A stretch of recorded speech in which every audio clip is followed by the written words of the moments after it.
The Aron O'Dowd Show. The Aron O'Dowd Show. Our soul is the screen upon which we project our dreams. What's your story? Hello and welcome. Oh my god, my first live stream show. Wow, the Aron O'Dowd Show. And I wonder what kind of guest I have today. He's video editing, testimonials. I think he has his own disability of his own. Let's find out. Hello and welcome to the show, Tommy. How are you doing? Good to see you. I'm in good spirits. Fantastic. Tommy, at the age of 4, you didn't speak. Is that right? Tell us all about that. No, I did speak, just not a great deal. So my parents worried about that a little bit. They sent us to be checked by doctors. I was observed for a few days. Doctors went back and said, no problems with this guy. We only found out later on that I had Asperger's. And that was the reason for, language and social skills. I mean, I could talk a lot, but my social skills and ability to read people were a bit behind the times back then. How did it impact you? Well, I used to get beaten up a lot at school. I couldn't read people. I didn't know when they were making jokes. I didn't know when I'd offended people. I had no idea about what people were saying about us, really, because a lot of it is what's not said or how something's said, especially humor. And when I was saying things, I couldn't read the impacts that it was having on other people, good or bad. Did it frustrate you? Didn't even know it was a problem until years later. Only in my mid-20s did I realize that was the reason I was isolated and why all the Mickey taking was happening. So it did then, yeah, eventually. But I didn't even know half the time it was going on. People just used to carry on taking the Mickey. What is your superpower? I'm sorry, I missed that, Aaron. What is your superpower? I can interview really well. I can read when people have got more to say. I can tease it out of them. And I can make sure I can whittle it down when I'm filming it to know what people are going to take an interest in or not, especially when it comes to business and marketing. Wow, and when did you discover this skill? I don't know if it was a discovery. It was just something I was doing. I was a photographer for a while of actors. I ended up moving into video work, as people do, because those cameras did video and photography at the same time. And I went to film school, and then I was making whatever videos needed doing for local businesses. And then at some point, somebody wanted me. I was with one of my clients, and I asked him, because I knew the client, and as well as I did. So let me start again. So at some point, I was sat down with one of my clients and his client, because I was filming my client do his job, which was social media. And I jokingly said, because I knew them both, and you can kind of take the mick out of each other a little bit or ask rather candid questions, why did you pick him, to work with? And I had the camera with me at the time, and he started stroking his chin, the client's client, like Ming the Merciless, and started really thinking about it. And I thought, press the record button without really wondering what I was going to get out of it. And he said, well, at first I didn't want him to do it. I wanted to do all that social media stuff myself, but then I've got 10 vans to drive around, or at least organize, and all the staff and all the logistics of running a business. So reluctantly, I got him to do it. And then over time, I noticed that his language on social media sounded like the way I talk. And I liked that. I was quite happy with it. Something to that effect. And I stopped recording, didn't think anything of it, supplied what I promised to supply, which wasn't that. And then I got a phone call from my client later on. Tommy, where's that video? What video? Oh, the video where I'm with him, doing what not. And I go, I have no idea what you're on about. And when he finally explained what I actually, was supposed to get to him, I says, I've ditched that. We never came to do that. So he panics and says, oh God, what have you done? And he kept chasing me to find this video. And eventually I found it buried in one hard drive, that I usually carried around at the time, getting battered by bags. And as soon as he got it, he put it on the internet straight away. The lightning bulb goes off in my head thinking, well, if he considers that of value, maybe there's something in it. Then not long later, I saw a video by a guy called Stephen Thomas who said, why don't you try sell your smallest offering, your smallest, why don't you try sell your smallest service? And I thought, well, the smallest one would be just interviewing people about, the smallest one would be interviewing people about how happy they were with somebody's service. So I'll test that out. Tried it on an accountant's, filmed about 6 people, said it was for free. They were so happy they wanted to pay 100 quid for it. And I was like, oh God, I got 100 quid. I'm happy. Wow, somebody gave me money I didn't expect. Then I went to a local B&I chapter and just told them, oh, I do this. I just film people talking about why your service is so great. And a lot of people said, oh, brilliant. So you don't film us? Fantastic. Right, here's some money. Go off and do it.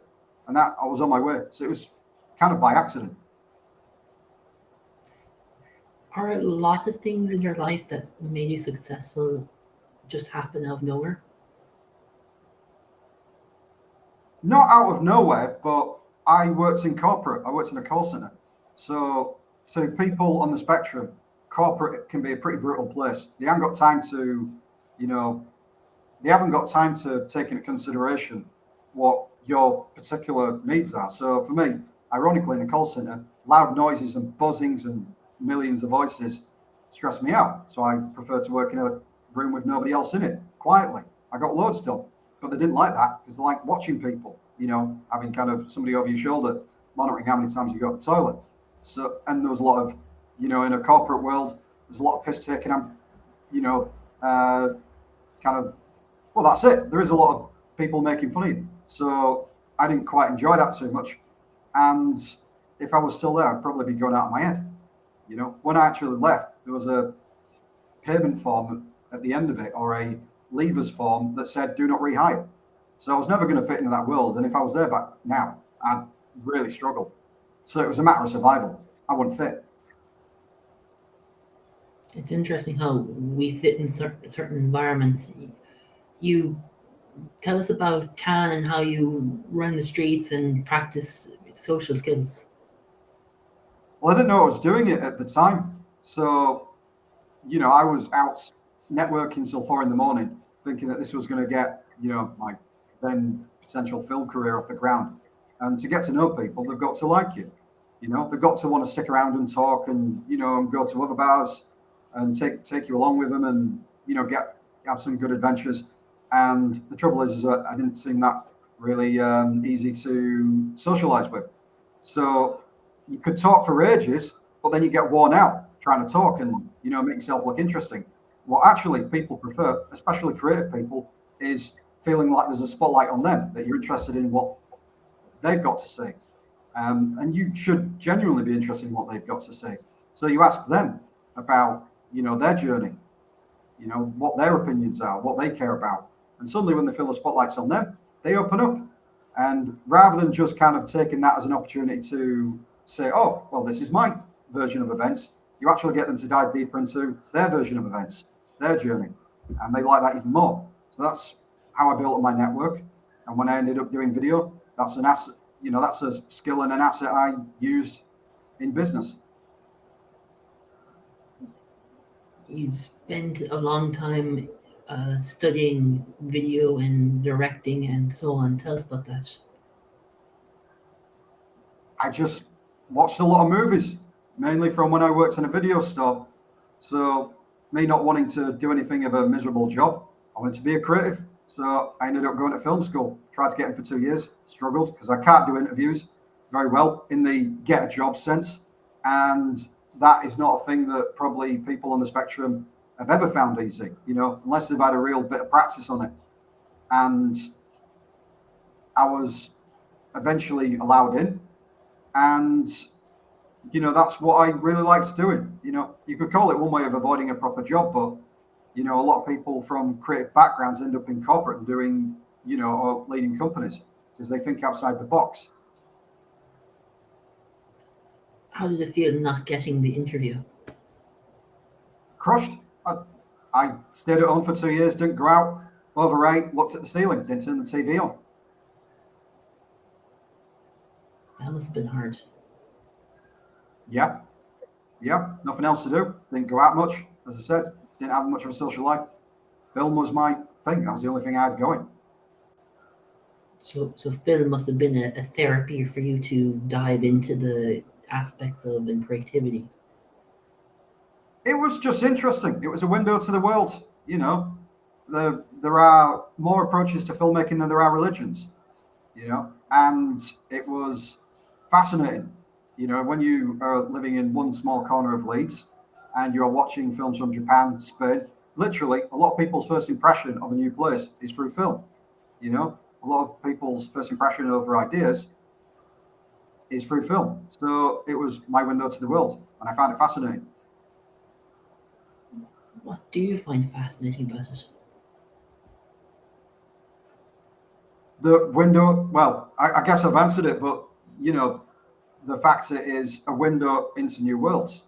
You know, my cousin went to Japan, and I think a lot of that had to do with him watching a copy of a film called Battle Royale, which is extremely brutal. But that was a window into, you know, seeing more of Japanese film and culture, and eventually going there with his family.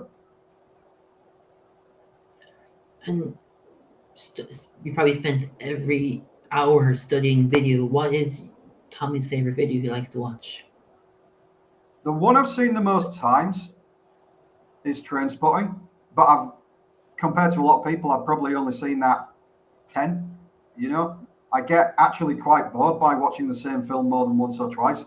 I need to kind of leave it for years before I see it again, which ironically is not what filmmakers do. They study it to death, which kills it for me, you know. But it was probably Trainspotting. It had a very rebellious, sarcastic, I would say Scottish actually rather than British, you know, because they could look into the gutter and still come out laughing.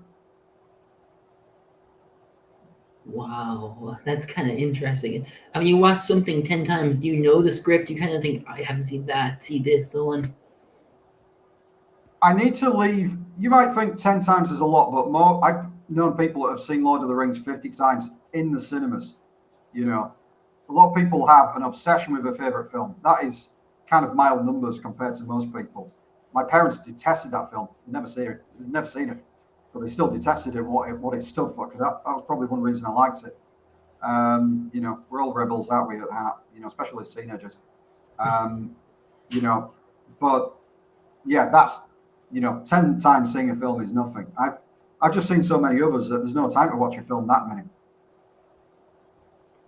How did your family help and support you to get where you need to be? They supported me by giving me a nice home. They didn't tell me to do anything else, you know, but I left home at 16. No, sorry, let me rephrase that. I was kind of on my way out of home when I was 16, 17, going back and forth from the countryside to Leeds. You know, and by the time I was 18, I had my own council flat, which at the time was quite unusual. Most people don't, but I'd made a decision to go back to Leeds, and that's, you know, thanks to my grandmother, I ended up with one. So I was living alone from 18, which is fairly unusual. And sorry, to answer your question, I didn't really fully answer it. No, I mean, after that, they just wanted to, you know, my mother passed away when I was 16. So my father didn't interfere and just let me do my thing. You know, I was never going to kind of listen to any, you know, adult member of my family anyway about what was a good career.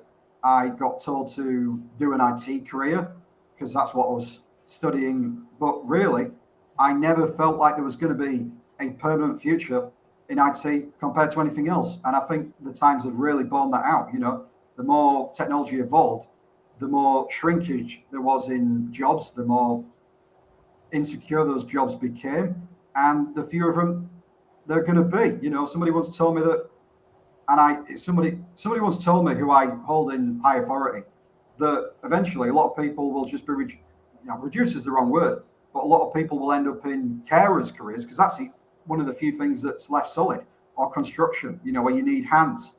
You know, and I never really saw, I'd say, as a long-term career, or at least one where I could feel confident it was going to be as stable as anything else. So I just went off and did film and eventually found my way into this.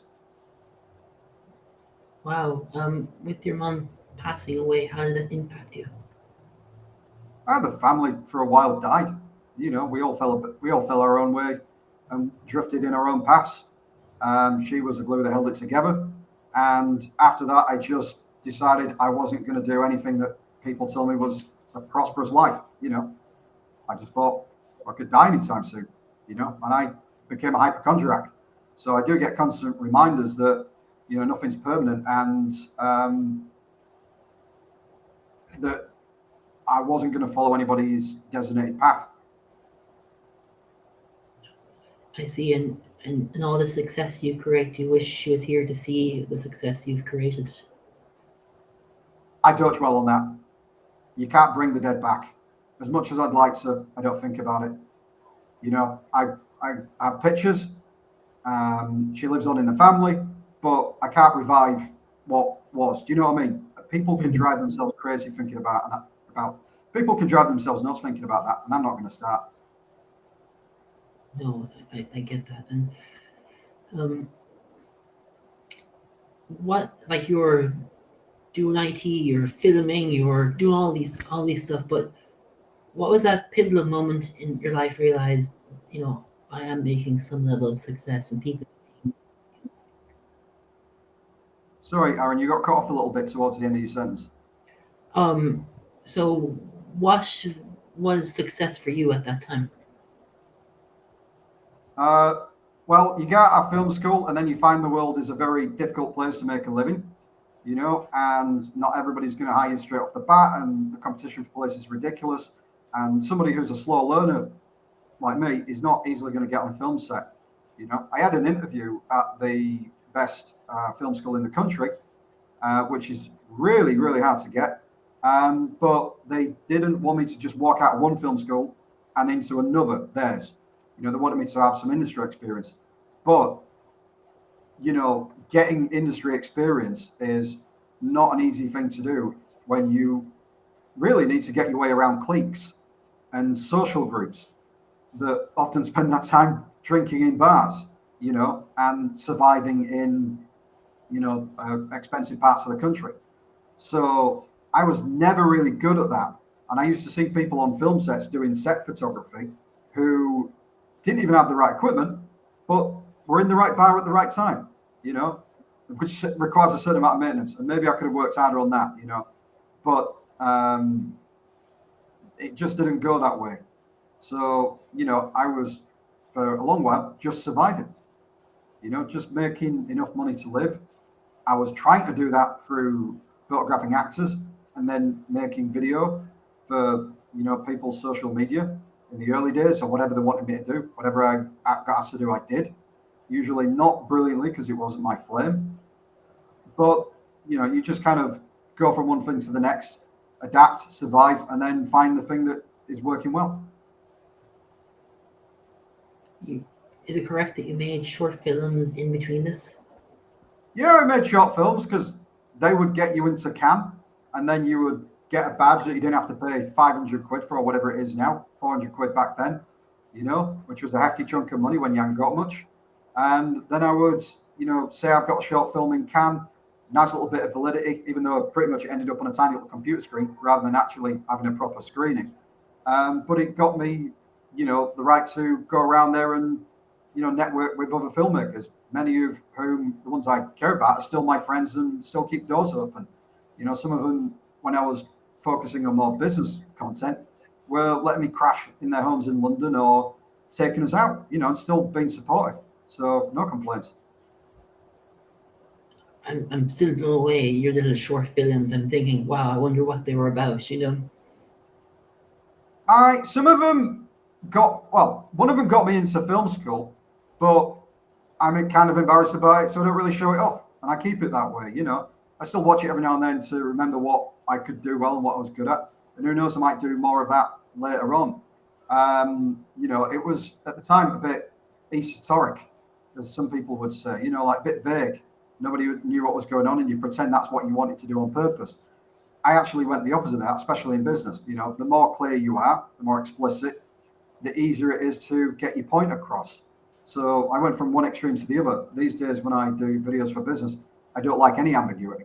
I like to get things nailed on to what I'm trying to say, or what my client is trying to say, or their client is trying to say.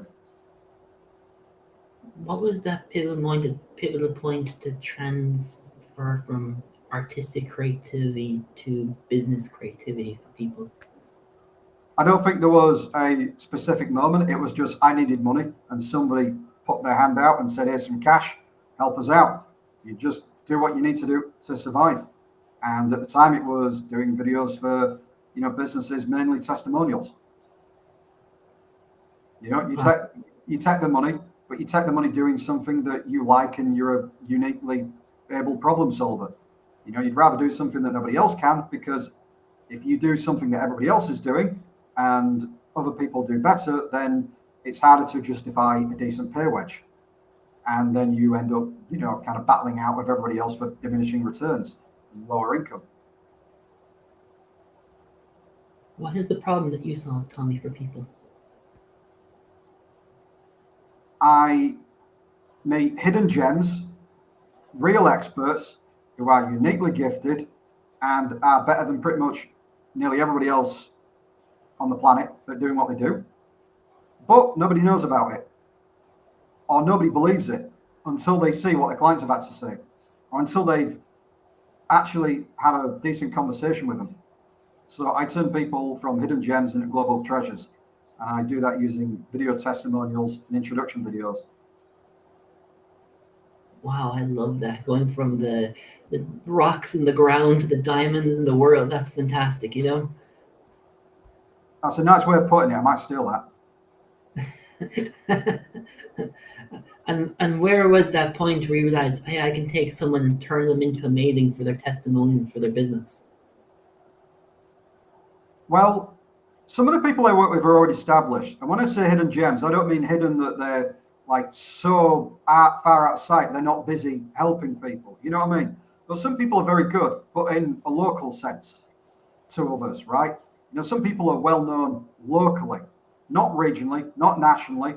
And if you didn't live in the area, you might not have heard of them, and they can't go to somebody in another region so easily and say, oh, let's have a conversation, the bait does not exist. So I've been creating the bait to get people outside the area, outside their circle of friends and business contacts hooked and working with them.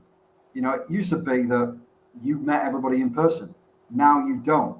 It's a little bit easier to at least get the initial attention of somebody who you haven't met before in person. But before, that was very difficult. What are the school of hard knocks you learned going through this process to be the person who creates the hidden to the success for people? Forgive me, because sometimes I'm not great with ambiguity. The question might be a little broad for me. Can you give me anything more deep on that? Sure, yeah. So how do you identify people to come on and make them from the hidden gem to the successful gem in their videos? One of my favorite shows used to be The Wire. Well, it was when it was on. And it had the cliche, but the brilliantly executed cliche of a cop that had probably annoyed somebody many years ago and had been demoted to the basement. You didn't even know they existed, and their talents were still the same, and all they needed was bringing back out into the open again. I just met them by chance, or I'd be looking at people with their skill set because they were the kind of people I could help, but I didn't necessarily know that they were hidden. It was only until I knew how good they were and how local they pretty much existed, that I realized that, wow, people haven't actually met this person. It's ridiculous. So I made an effort because they were my client and they trusted me with their money, their hard earned. And I made it a mission to get them in front of other people, or give it whatever advice after I'd done the initial testimonial video to get them in front of other people, to connect them with people who could open doors for them. I became an advocate as much as a service provider. Wow. Is there anything that you would wish and want to change in everything you've done to get to this point? Be a little bit less lazier. I'd have probably been a lot more further ahead. But, I try to not work on any sense of urgency. And that usually means that I can make less urgent decisions, which means that I don't, make any decisions under pressure. I don't take the dollar for the sake of the dollar. I help the people I want to help. Wow. And being on the spectrum, does that affect your work or does that enhance it in any way? I used to think it doesn't these days, but little things that I've been made a little bit more aware of, maybe in the pandemic or post-pandemic, I've reduced the amount of meetings I do. I used to do about 250 and think, great, but then, you got to do your job when work comes in. But at the same time, I started to getting a little bit fatigued or overwhelmed by the number of calls I was doing, the number of Zoom meetings with about 50 people on it or 80, and it was like being back at school again, where you're meant to sit there, and I was struggling to absorb just information in silence. I was being bombarded with it. And there's only so much of that I can take during any given month. So I had to reduce that and just focus it on, like one-on-one phone calls with people from time to time.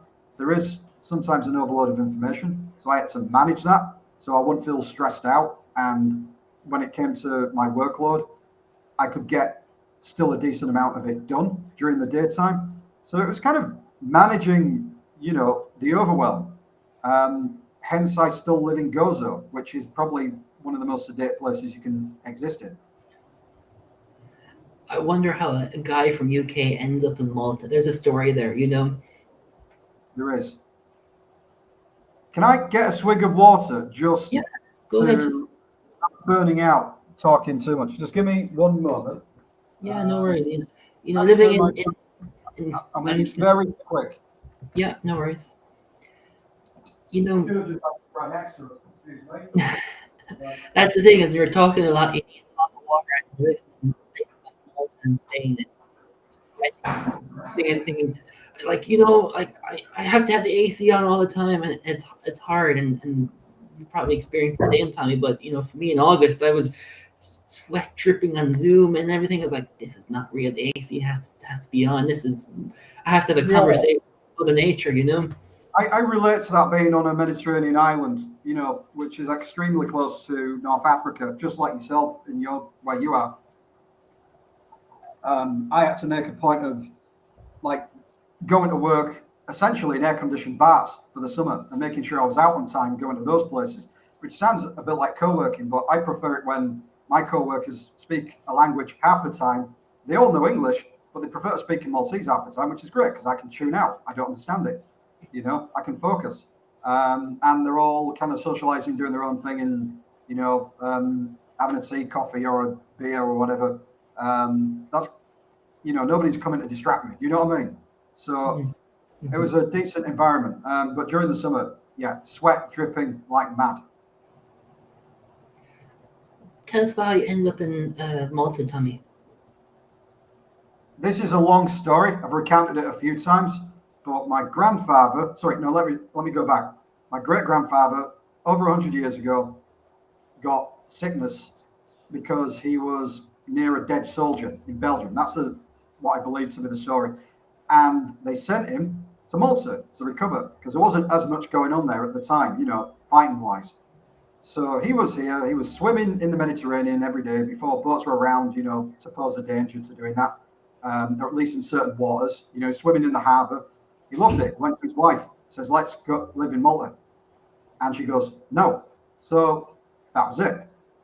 My grandfather came here after the Second World War. He didn't talk about that so much because his experiences of war were harrowing. He saw a few people die in not nice ways. But he was on an airbase called Sahali around just after the Second World War.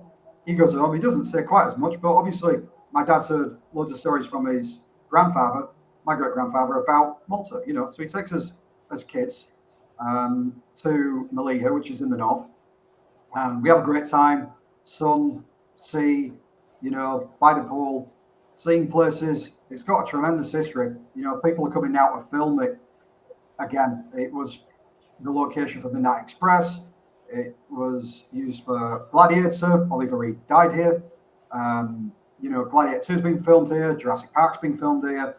And I think Mel Gibson's filming a series. So it gets used for locations because of its history and the way it was built. And years later, having been full of memories of jumping off boats in the sea, seeing all the beautiful caves with their crystal-like interiors, and it being the holiday that after my man passed away, they all talked about. I did a trip with a friend. They paid for it. I was that broke, even though the flights were 15 quid and the whole flats were about 30 quid a night, for about 4 days. And I went to a BNI meeting while I was here on the other island. So it was a 6-hour round trip. I met somebody who was substituting for somebody else that day. And he took my card and says, "Oh, testimonial videos, maybe we'll need that." He was in SEO. So these two sync a little bit.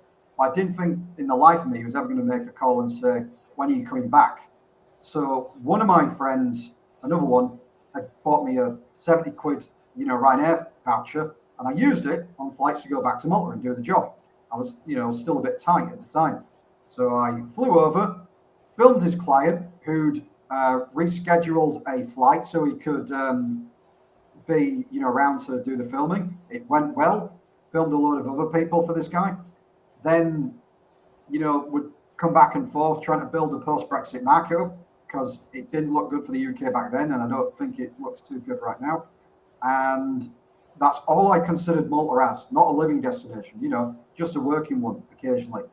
I was spending about 8 weeks of every year, spread out for about 2 years. And that's how it was going. I even did a short film with a friend. I was doing the camera work and he was the director. And then suddenly, pandemic, we're locked down, we can't go anywhere. 3 months later, doors open up a little bit. My friend, who I've known through a hostel owner, says, "Do you want to crash at our place? Just pay us expenses." I was like, "Yeah, okay." By coincidence, my flat was ending its lease around about 2 weeks later. So, as fate would have it, I booked a plane, went out there, went for nearly a couple of months, went back to stay in, good stead with the tax. And while I was isolated at my father's, all I saw every day was Boris Johnson and Matt Hancock saying, "Oh, don't worry, just go about your lives," stuff like that. "Don't worry, we need the UK back on its feet, just go do what you want." And I got really panicked about that because I'm a hypochondriac, So I booked a flight a week later, and I thought I was taking a risk doing that because I was convinced we were going to shut the doors down again on both sides. I went out as soon as I could. 2 weeks later, I think they shut the borders. 6 weeks later, my dad got COVID. It was a mild case, thank God for that. It's a bit of a lottery. And I didn't see my family again for 10 months. By which point, I'd, by random luck, qualified for a post-Brexit residency. I didn't take it until pretty much the last minute. If you're here on, is it like the 1st of January or 31st of December 2020 or 1st of January 2021, you get a residency for 10 years. They were giving them out to Brits right, left and centre as long as you were here, because they like British pensioner money, probably. And I didn't take it straight away until the last minute, and then decided to stay because I got used to living here. It's a bit different from back home. A lot of people enjoy it. And then I just built my business to work remotely because I'd started doing that during the pandemic, and people didn't really care if I traveled or not. People didn't really care if I was using a fancy camera. They just wanted to make sure that they could hear the person, see the person clearly, and above anything else, what they were saying about them as clients, or them as service providers. And as long as they were saying nice things, that's what they wanted. And that's just the way it's been growing since then. Wow. And, when we met the first time was an opportunity after Brexit. We're in a breakout room and you're telling me all these stories, and it's like, wow, this guy is a cool guy. And here we are now. It's funny how the world of networking works, Yeah. I came here originally just to survive. I was panicked about COVID. People can say you're crazy or that's a sensible thing. But, I lived in Leeds, and Leeds United won the title and got promoted after 16 odd years, which might mean nothing to a lot of people, but you can imagine the humiliation that happened when they got relegated and the happiness that they had when they got promoted. Sadly, that happened during COVID year, when all the stadiums were starting to be empty. And what did a lot of fans do? They went out and got drunk in the square and partied, and and you could say that spread a bit of COVID, and I freaked out about that amongst other things. So, I kind of went where I just felt like there was a lot of space between people, and here was it. I know you said Malta is a very place for you to work, but living there more, do you feel like you're able to be free? It's kind of like your life now, It is my life now. I've got pretty used to it, although sometimes I have to look out on the balcony I'm in front of and think, bloody hell, is this where I live? But Malta is an island distinct from Gozo as an island, and everybody living here will tell you that. Gozo's more like the serene holiday destination, but it hasn't got as much of the corporate job opportunities, or the government positions that Malta does. But people often prefer the party life, and big social events and whatnot. Gozo has plenty of those throughout the year, but it's a bit more of a rural type place, a bit more chilled living, more like west of Ireland, maybe, rather than Dublin, if that makes any sense. That's the best analogy I can think of right now, and those are distinct enough to separate them, Malta is still more chilled than most cities, even though it's fairly dense population-wise, but Gozo is very chilled. And when you're running a business, it's nice to do it without distractions. I would presume where you are, there's not a lot of distractions where you can deeply focus on business and film and video, Exactly that. You pretty much half the time I'll find something to do work-wise because there's not as much socially, and I don't mean that in a complaining sense. I can go hang out with people if I want, and Malta's really not that far away if I want to go see people. But temptation's less. Cup of tea by the sea, laptop out. Crack on with stuff. This is the worst distraction I've got. Why? Is there anything more addictive than that? Probably not, but there you go. Who would think that'd be addictive, Yeah, what do you believe? I mean, you need it for work anyway, so you're never that far away from it. What is the dream and legacy you want to leave behind, Tommi? I would rather be the facilitator of other people's legacies rather than be, the legacy guy myself. I help people who are doing good things for other people, great things, they change lives. So helping them helps other people have a better life.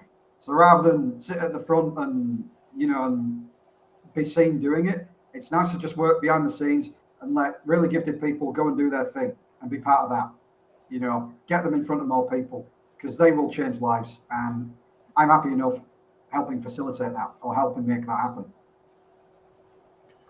When you're sitting behind the camera watching people give those testimonial moments that make people wow of the progress they've done, how does that feel?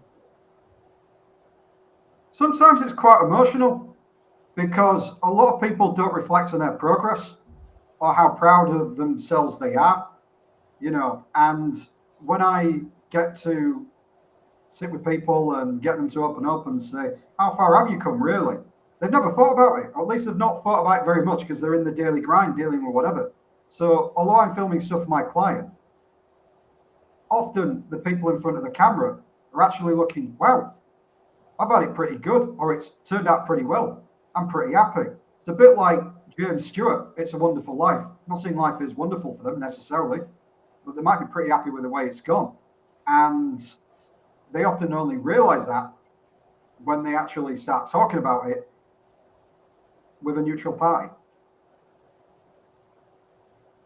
Wow. What inspires you? No idea. Movies, maybe. Watching films, watching the work of my heroes on screen. People that I've met through our shared networks. Sonic Youth. I don't know. Listen to records, bands. You know, whatever they're trying to get across. I've no idea, mate. I couldn't tell you. No worries. And who are your heroes? Uh, Sidney Lumet, Akira Kurosawa, Stanley Kubrick, those people, you know, the likes Scorsese. You know, I could watch a documentary on filmmaking for 3 hours and not notice the room is on fire.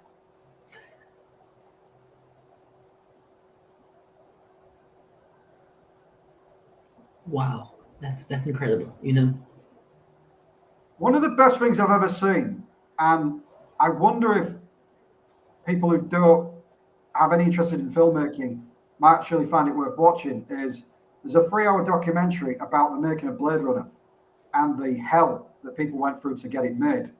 You know, that is endlessly fascinating because of the drama and the arguments and the hell that people went through to build this thing that's influenced people and popular culture, you know, for ages. I usually daily will listen to, for calming purposes, an ambient piece of music that's usually influenced by the Blade Runner soundtrack, which is really weird to think that, you know, influence has extended that far out. Do you know what I mean? I'll listen to that rather than people hitting singing bowls. and that was my next question. What music you like listening to? You probably can see, you know, let me turn it around a little bit. That's just on my window ledge. That's a bunch of CDs, and that's a fairly tall shelving unit of CDs. So it's very hard to answer that question. You know, I would say there's a fair amount of post punk in there, a decent amount of 80s US alt rock, but it's pretty spread wide. Wow, Take Poison. I usually like seeing what people pick up when they come to visit. that is some collection. One of my goals is when other priorities have been met, like buying a house without debt, is to buy a fancy sound system. Because I think when you listen to music, you should listen to it well. You know, you want to eat good food, you want to enjoy your dinners, you might as well enjoy your music. Oh, for sure. Music is so important that you gotta have it blasting through the house and it creates a home, you know? And believe it or not, that it is a case of diminishing returns, but the more you usually do spend on good equipment, the more striking that music will sound, and the more it impacts your environment when you listen to it. You know, Tommy, you and I network a lot and we kind of dance in similar circles. What does networking provide for you? A living and the chance to actually make an impact in life on others, a good one. Wow. And would you be lost without networking? I was doing it when I was I was doing it when I was solely focused on filmmaking. I'd have been lost then. You know, you are nothing without your network, and the people without one are usually stuck in a corporate job they hate. And how does BNI help you? It helps me like ECI does in many respects. You know, I mean, we both know each other through ECI, for example. You know, Entrepreneurs Community International. That's like almost like heavy duty referral training and community. But, you know, it gives me the chance, BNI gave me the chance to have conversations with people that never would have been allowed to happen because they wouldn't have made the time had I not actually, you know, said, I'm going to commit to trying to support other people first. And when they see that you've got that in front of you, they will give you the time. It might lead somewhere, it might not, but a lot of meetings that never would have been allowed to happen, a lot of meetings that never would have been allowed to happen did happen because of that. So it got me off the ground, whereas I might never have got off the ground, You know, a lot of people kind of spread themselves very far and wide, you know, and but I use it also for the hive mind, you know, the shared brain. A lot of the time with problem solving, you you do sometimes need a wide variety of voices. Sometimes there is no such thing as too many voices. Sometimes, yeah, but a lot of the time, no. You're trying to find solutions, especially during the pandemic, you know. And I found it very handy then for educating me on things that would get me out of a jam. And often it's the collective brain that's really handy. So that's as much as what I use it for as anything else. And I expect it'll be handy for when the next catastrophe happens, if it does. We'll see. But um, how do you manage being in these network with someone that are you? Sorry, let me ask this again. Are you socially challenged in these networks, or does this give you space to allow the mind to be in flow? I still don't quite grasp the question, sorry, but let me see if I've got it right. You know, are you asking from a point of view of in general or, you know, being on the spectrum? Both. I'll try to answer the, you know, I don't, it would be hard to answer the first one because I didn't fully grasp the meaning, forgive me. But from being on the from the point of view of being on the spectrum, even in a big network like BNI, you will meet, or ECI, you'll meet people randomly that you didn't expect to meet. But at some point, you have to focus your energy and your time. Certain people, you see it's working.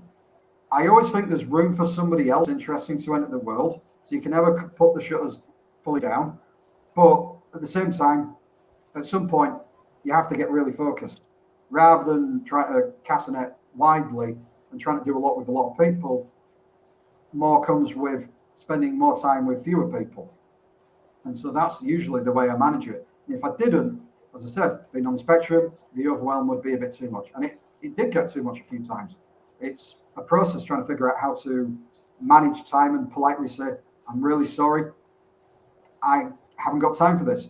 One of the things I do is if somebody wants to meet me and it's even like an introduction from somebody I like, I say, okay, great. Please can you fill out this form? And this form I'm talking about will usually have a list of who they want to talk to and the traits that help me understand that better, what I would see, what mindset those people have, what mindset is present in the people they don't want to talk to, you know, what things they might see amongst the officers of people they don't want to talk to. So getting a really clear idea. And when I send that form, some people don't fill it out. And I realize they're not action takers. And I can very easily say, great, you know, I don't need to worry about that person because they won't do the bare minimum. So I'm finding ways of filtering people out in the politest sense. And that makes it easier to manage. Mm-hmm. You know, in having a different view of the world through the senses, do you wish that you were not on the spectrum in any way? I don't know any other way. You know, it's all I know. Why worry about what other people have got? Why not make the best of what you have? And I know that sounds a bit high and mighty if somebody's in a really bad position, but you know, at one point I was struggling at school. Now, in theory, I'm the best at what I do compared to anyone else, which sounds a bit arrogant, but I'm allowed to think that. So why envy anyone? You know, I'm in the boat to, you know, make the most of that. I'm in the boat to do well because of that. So why be the envy of anyone? Do you feel that you've mastered the skills that you have to be a video expert? There is no such thing as having mastered something. We're always learning more. And if we don't, then the world will overtake us. So I'm always keeping eyes out for what is available to serve people better. I don't build silver bullets. I don't work with silver bullet hunters because that is not something that will help people continuously improve. It'll just help people who are trying to put out fires and then are always trying to put out the next fire and the next fire. They're never thinking forward. Whereas if you are working with people who are looking at things from just taking, or if you're working with people who are just trying to get better step by step, then you're always finding new problems to solve and learning through that. And that is, for me, a way that'll always keep you in front, you know, and not having to look over your shoulder too much, rather than being overtaken easily. If you could go back and advise your younger self, Tommi, what advice would you give? I probably wouldn't, because I might have taken a very different path and not made a few mistakes. And also, yeah, it's difficult. I know that's a common question to ask, but I don't know if I would have said any different. You know, be a little bit less lazy. But then again, what I've learned, what I know now, I don't know. You know, the reason I think the reason I, although I hear that question a few times, the reason I struggle with it or don't always kind of want to give a direct answer to it is because it sounds like what is going on now was always going to be set in stone, and what's coming is always set in stone, right? You know, there is still time for us to adapt where we're going, you know, based upon what's happening and use what we know. I don't regret, you know, picking up the knowledge that I have or how I got there too much. I'm not saying that there's nothing to regret. I just don't spend time thinking it should have been different. The journey you're on now and the journey you want to be, what would that look like if you could mix it up and make the future happen?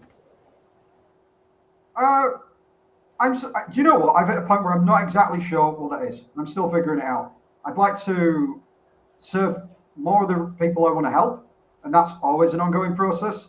You know, you've always got a little bit of room for taking on extra people, but at the same time, on more of the right. Let me phrase that. There's always a bit of room to take on a couple more of the right people. You know, but aside from that, I would rather go out and travel a little bit more, DJ abroad. So I've done that before and I enjoyed it, and spend a little bit more time outside of the work stuff, you know, because I think one world feeds the other, you know, do a little bit more stuff that connects me with people outside of business. You know, I like the community in music, you know, dance music. So I'd rather sometimes focus a little bit more on that for a bit of fun, but not the neglect of what I'm doing. You know, so I hope that helps. Maybe more fly some of my mates over, you know, my family, you know, and see more of them. I don't have to necessarily leave, you know, so that is more my future. But in terms of a concrete, you know, like it's going to look like this and this and this, I have still not quite worked out what that's going to be. I'm still thinking in my head, you raving music and dance. That's an image to be faced, you know. I'm an introvert. I don't dance. I like to just play. I enjoy seeing, you know, the extroverts on the floor. That'll satisfy me. Wow. Tommi, what advice would you give people if they came up and asked you, hey, can I have some advice from you? Can you be more specific as to what advice that they'd be asking about? So like advice of, you know, in business or in video, kind of like the expertise and the skill sets you have. Well, we talk to Lee a lot and we hear from Lee a lot. And there's other people also that, you know, I would say have a lot to say on that subject of value. But you can be the dumbest person on the planet, almost, right? And yet somehow you can always be coming out on top. I'm not saying it pays to be dumb, because you'll get found out at some point. But, you know, the proof of people who are dumb often being, you know, successful, despite that, is people who are born into money and somehow are still floating. I'm not saying that people who are born into money are dumb, but somehow it can be a little bit easier to navigate the world because they've got their network. You know what I mean? I probably should have said born into a network rather than money, but you know what I mean? People who are kind of already established in that kind of sphere will always find the right people who can help them because they're already in that world. So to take that into what advice I'd give to people, I'd say work on your network. Focus on the people who can open doors for you, because if you've got no money, you've got that. And trust me, that is usually worth more than most of the money that people have, even the rich people. I guess that was your secret hot sauce, the network when you were at those low points where you didn't have the money to get where you need to go. When I had no money, next to zero, and I was praying that Rishi Sunak would pull out his finger and actually support people who were struggling when all the work stopped during COVID early on. All the self-employed people. I was not destitute, but I was really struggling, and what could I do? I ended up taking out a subscription on a card app that prints it, for you and sends it to people, and sent a bunch of cards to my network while I had nothing else to do. I worked on my network. I sent fun cards to people. They often said things like, stop worrying and do more SEO if they were in marketing, for example, or stop worrying and look at the accounts again if they were in accounting. Something that was relevant to them, or maybe like I'd grab a picture of memes off the internet relating to somebody's trade, and I'd send them that and a bit of a nice note at the end of it. I would do whatever was relevant to people's world, personalize a load of cards and send them off to people, and that made my network with people that I already knew even more solid, and forwarded some of those relationships by years. And probably, aside from, getting to know good people like yourself and Lee, it was probably the single most important thing I did in business, because the doors started opening up in the long run. Maybe not immediately, maybe not for the first year, the second year, but they always remembered us. And many of those cards sit on people's desks to this day. So, that's an example of it, but just going out your way to support your network, sending an email of some interesting news article. People are not really considerate these days because they're too busy, and that is usually the thing that will get you a door open when people see you at a party and say, oh, come over here, Aaron, you should talk to this guy. This is Aaron, he's a solid man, right? That one introduction can open countless doors, and not a lot of people can see beyond the immediate dollar or the euro, given I'm in Europe.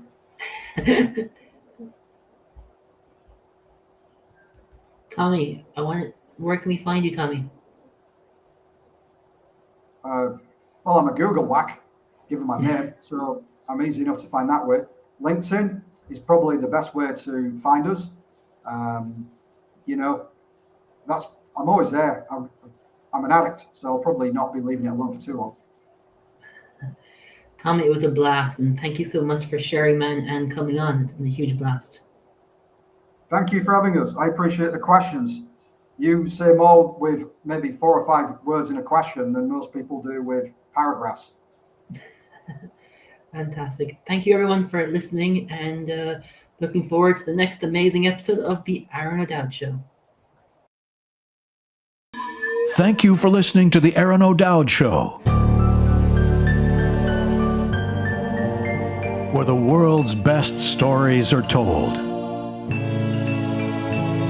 If you like, please post a review or subscribe to the show. To find out more, contact us at aronodowd.com. That's ARONODOWD.com. We're always ready to share another magnificent tale from the world's best storytellers. So stay tuned and rock on.